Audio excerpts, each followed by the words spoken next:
नमस्कार दोस्तों, जय जोहार। मैं कौशल तिवारी और बिहनिया समझा में आपका स्वागत है। झूठ, नफरत और अफवाह की राजनीति जब सर चढ़कर बोलता है तो वह अपना पराया कुछ नहीं देखता है। और शायद यही वजह है कि इस आग में कितने ही युवा अपनी जिंदगी बर्बाद कर चुके हैं, जेल की हवा खा चुके हैं। लेकिन राजनीति जब सद रही है तो यह सिलसिला ना तो खत्म होता है और ना ही इसे खत्म करने की कोशिश की जाती है। यह एक तरह का लत बन जाता है और इस लत का शिकार अपने ही होते हैं, कहा जाए तो गलत नहीं होगा। कल आईटी सेल ने फिर एक खेल खेला। युवा कांग्रेस के अध्यक्ष राव के भाषण को तोड़ मरोड़ कर ट्विटर हैंडल में डाला गया। वह भाषण क्या था, सुनिए।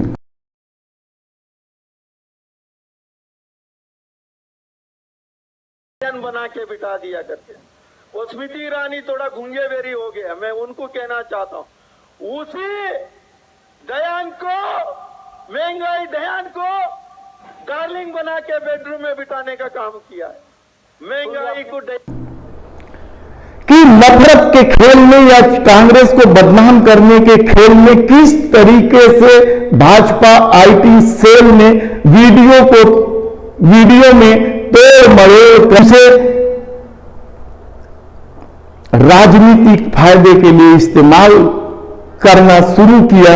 और इस पूरे खेल में उसने यह भी नहीं सोचा कि उसका शिकार कौन हो रहा है। दरअसल इस वीडियो में महिला मंत्री, भारतीय जनता पार्टी की कद्दावर नेत्री स्मृति ईरानी तक को डार्लिंग कर दिया। यह मानसिकता है उस नफरत, झूठ और अफवाह की राजनीति करने वालों की कि वह अपने राजनीतिक फायदे के लिए, कांग्रेस को बदनाम करने के लिए अपनी ही महिला नेत्री को डार्लिंग कर प्रस्तुत किया और बताया गया कि यह काम राव ने किया है, युवा कांग्रेस के अध्यक्ष ने किया। लेकिन चंद देर बाद ही राव ने अपना वह वीडियो जारी कर दिया जो सचमुच उन्होंने कहा। बीजेपी है तो बेरोजगारी, जो महंगाई, आम गरीब मजदूर लोग घर में कैसे जी रहे हैं, आप लोग सोचा है क्या? कभी नहीं सोचा है इन लोग ने। बीजेपी है तो महंगाई, हर चीज में महंगाई। यही लोग 2014 में कहते थे महंगाई को डयन बना के बिठा दिया करके। वो स्मृति ईरानी थोड़ा घूंगे बेरी हो गया। मैं उनको कहना चाहता हूं, उसी दयान को, महंगाई दयान को डार्लिंग बना के बेडरूम में बिठाने का काम किया है। समझ में आ गया होगा।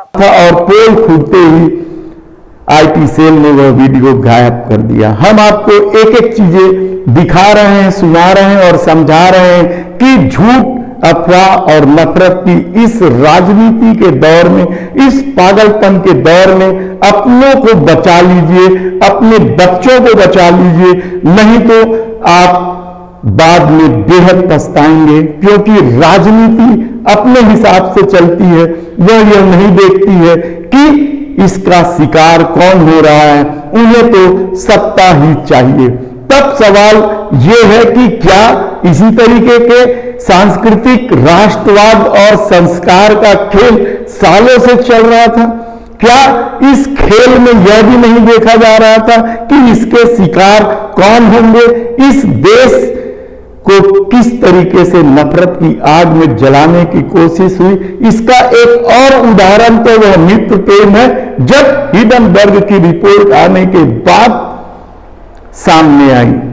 हिडनबर्ग की रिपोर्ट सामने आते ही गौतम अडानी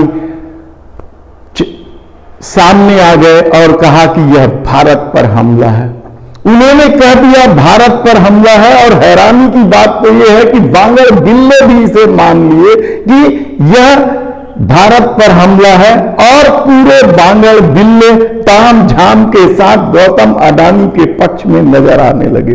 लेकिन जिस तरीके से रोज खुलासे हो रहे हैं, वह साफ संकेत दे रहे हैं कि यह राष्ट्रवाद नहीं, यह फ्रॉड और पूरी तरीके से 420 का मामला है। यह पैसा कमाने का मामला है। इस खेल में राष्ट्रवाद का कहीं दूर दूर तक लेना नहीं है। लेकिन हैरानी की बात तो यह है कि अभी भी मोदी सरकार इस मामले को समझने को तैयार नहीं है। मित्र प्रेम में अंधे हो चुके लोग ना तो जांच की बात करते हैं और ना ही इस पर कोई बहस ही करना चाहते हैं, जबकि साफ तौर पर दिखाई दे रहा है कि 609 नंबर से तीसरे नंबर की रहीसी तक गौतम अडानी को पहुंचाने में किसने मदद की है। अब तो नया मामला है कि सेल कंपनियों के माध्यम से 20,000 करोड़ रुपए गौतम अडानी को किस गब्बर सिंह ने दिए। इसके अलावा गौतम अडानी को बढ़ाने के लिए या उसकी कंपनी को मजबूती प्रदान करने के लिए LIC तक को दांव पर लगाया गया, SBI यानी स्टेट बैंक को भी दांव पर लगाया गया और अब नए मामले का खुलासा हुआ है PF फंड जो पेंशनरों का है, सरकारी नौकरी में काम करने वालों का है, गरीब लोगों का है, उसका पैसा भी अडानी समूह में लगा दिया गया है। अडानी समूह के सारे कामकाज फिलहाल रुके हुए, उनके कई महत्वाकांक्षी प्रोजेक्ट बंद पड़े हुए हैं। यहां तक कि अब कहा जा रहा है कि विदेशों में उन्होंने जो काम लिया है वह भी रोकना पड़ रहा है। ऐसी परिस्थिति में वहां की सरकारें अडानी समूह को कितना समय देगी यह एक अलग बात है, लेकिन इस दौर में झूठ, अफवाह और नफरत की राजनीति ने अपने ही लोगों को अब शिकार बनाना शुरू कर दिया है। धन्यवाद।